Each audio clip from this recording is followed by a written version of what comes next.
Saya, Alan Hamdani, akan menyampaikan refleksi sebelum dan setelah saya mempelajari modul 1.1. Sebelum saya pelajari modul, masih memiliki kepercayaan seperti meminta menyelesaikan tugas dengan mencatat tugasnya, dengan memberikan aturan yang ketat peserta didik dapat patuh, dengan berkata sangat lantang peserta didik dapat diperintah, dengan membaca suara yang keras peserta lebih paham dengan materi pembelajaran, dengan menentukan kesepakatan kelas yang ketat membuat peserta didik lebih disiplin, dengan berkoordinasi dengan orang tua terkait sanksi kepada anaknya jika melanggar akan lebih teratur. Setelah saya pelajari modul 1.1, saya tidak lagi meminta peserta didik untuk menyelesaikan tugas hanya dengan mencatat. Tidak lagi memaksa peserta didik untuk memberanikan diri maju ke depan kelas. Tidak mudah tersinggung jika peserta didik ribut. Tidak memaksa peserta didik untuk presentasi dengan suara yang lantang. Tidak emosi ketika peserta didik tidak patuh terhadap kesepakatan kelas. Tidak banyak bahas sanksi saat berkoordinasi dengan orang tua. Setelah mempelajari saya coba menerapkan hal-hal berikut. Memberikan keleluasaan pada peserta didik dalam mengaplikasikan minat dan potensinya dalam proses pembelajaran. Memotivasi dan mempersilakan peserta didik untuk meningkatkan kepercayaan dirinya. Mengajaknya bermain energizer, ice breaking untuk membangkitkan semangatnya. Memfasilitasi dan mengapresiasi peserta didik dalam mengekspresikan bakatnya, baik yang sederhana ataupun yang luar biasa. Mengedukasi dan memberi teladan di dalam maupun di luar proses pembelajaran. Berkoordinasi dengan orang tua lebih fokus terhadap pengembangan minat, bakat, potensi peserta didik dengan menyesuaikan kodratnya. 1. Maksud pendidikan itu adalah menuntun segala kekuatan kodrat yang ada pada anak-anak, agar mereka dapat mencapai keselamatan dan kebahagiaan yang setinggi-tingginya baik sebagai manusia, maupun anggota masyarakat. 2.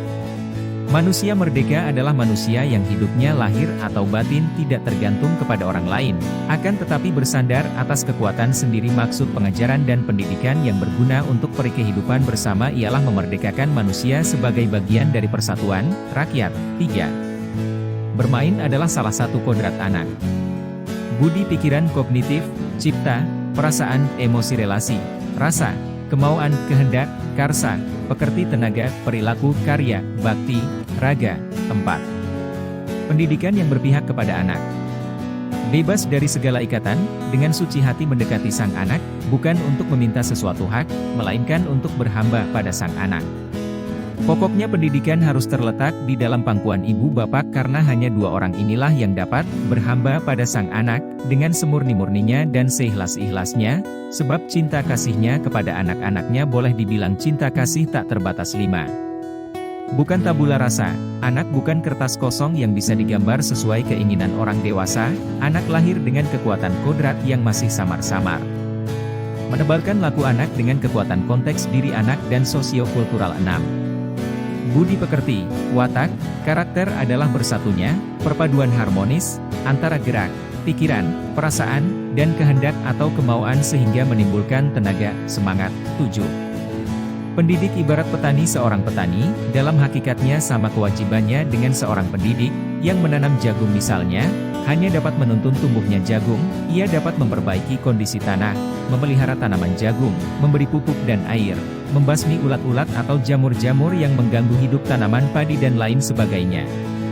Ki Hajar Dewantara berpesan, pendidikan adalah tempat persemaian benih-benih kebudayaan. Kebudayaan dan pendidikan adalah satu kesatuan yang utuh. Kebudayaan yang dimaksud adalah sebuah peradaban. Sebuah cita-cita masyarakat yang ingin kita bentuk sebagai sebuah bangsa, mimpi kita sebagai bangsa. Itu semua kita semaikan benihnya, kita mulai kerjakan, dari apa yang kita kerjakan di pendidikan. Pengalaman baru saya, setelah penerapan pemikiran filosofi Ki Hajar Dewantara pada modul 1.1 adalah, ternyata setelah menerapkan, mengaplikasikan dan mengimplementasikan pemikiran Ki Hajar Dewantara secara nyata, saya menjalankan tugas sebagai pendidik menjadi lebih tenang. Belajar terasa lebih aman dan tentram. Sehingga dapat menghasilkan tujuan pendidikan yang lebih bahagia. Dan saya yakin suatu hari nanti anak lebih siap untuk menjadi manusia yang selamat dan bahagia.